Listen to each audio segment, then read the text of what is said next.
बनी इसराइल में एक शख्स रहता था जिसकी बीवी बहुत ज्यादा खूबसूरत थी और वो शख्स अपनी बीवी से बेपनाह मोहब्बत करता था। जब उसकी बीवी का इंतकाल हो गया तो उस शख्स को बहुत गहरा सदमा पहुंचा। वो गम से निढाल होकर काफी अरसे तक उसकी कब्र पर बैठा रोता रहा। इत्तेफाकन एक दिन अल्लाह के नबी हजरत ईसा अलैहिस्सलाम का वहां से गुजर हुआ। उन्होंने उस शख्स को परेशान हाल देखकर रोने की वजह पूछी। जब उस शख्स ने अपना सारा हाल सुनाया तो हजरत ईसा अलैहिस्सलाम ने पूछा, क्या तुम चाहते हो कि मैं अल्लाह के हुक्म से उसे तुम्हारे लिए जिंदा कर दूं? उसने फौरन कहा, जी हाँ हुजूर, मेरी यही ख्वाहिश है। हजरत ईसा अलैहिस्सलाम ने उसकी बीवी की कब्र के पास जाकर मुर्दा को आवाज दी तो कब्र फटी और वहां से एक हबशी गुलाम निकला जिसके जिस्म से आग के शोले निकल रहे थे। इसे देखते ही गुलाम ने कलमा पढ़ा, ला इलाहा इल्लल्लाह ईसा रूहुल्लाह। ये मंजर देखकर वो शख्स घबरा गया और बोला, ए अल्लाह के नबी, मुझसे गलती हो गई, मेरी बीवी की कब्र ये नहीं बल्कि दूसरी है। ये सुनकर हजरत ईसा अलैहिस्सलाम ने उस गुलाम को वापस कब्र में जाने का हुक्म दिया। वो दोबारा मुर्दा होकर गिर गया और कब्र बंद हो गई। इसके बाद आप अलैहिस्सलाम दूसरी कब्र की तरफ मुतवज्जे हुए और हुक्म दिया,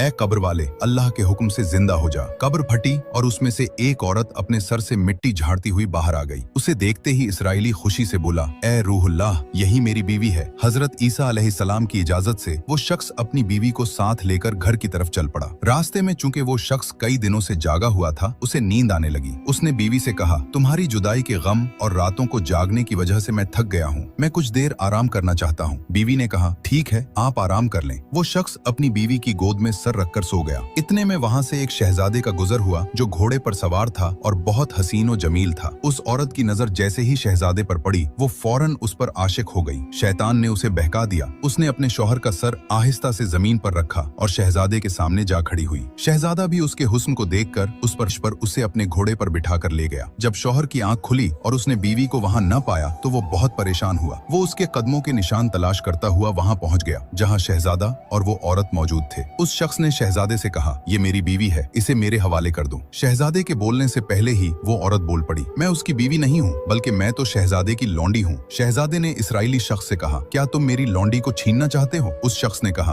खुदा की कसम, ये मेरी बीवी है जिसे हजरत ईसा अलैहिस्सलाम ने मेरे लिए जिंदा किया है। अभी ये बहस चल ही रही थी कि हजरत ईसा अलैहिस्सलाम वहां तशरीफ ले आए। इसराइली ने फरियाद की, ए रूहुल्लाह, क्या ये वही औरत नहीं जिसे आपने मेरे लिए जिंदा किया था? हजरत ईसा अलैहिस्सलाम ने फरमाया, हाँ, ये वही है। ये सुनकर औरत झूठ बोलने लगी, ए रूहुल्लाह, ये शख्स झूठा है, मैं तो शहजादे की लौंडी हूँ। हजरत ईसा झूठ बोलने लगी, ए रूहुल्लाह, ये शख्स झूठा है, मैं तो शहजादे की लौंडी हूँ। हजरत ईसा अलैहिस्सलाम ने उससे पूछा, क्या तू वो औरत नहीं जिसे मैंने अल्लाह के हुक्म से जिंदा किया? औरत ने रोते हुए कहा, अल्लाह की कसम, मैं वो नहीं हूँ। इस पर हजरत ईसा अलैहिस्सलाम ने फरमाया, जो जिंदगी तुझे मेरे जरिए दी गई थी उसे वापस कर दे। ये सुनते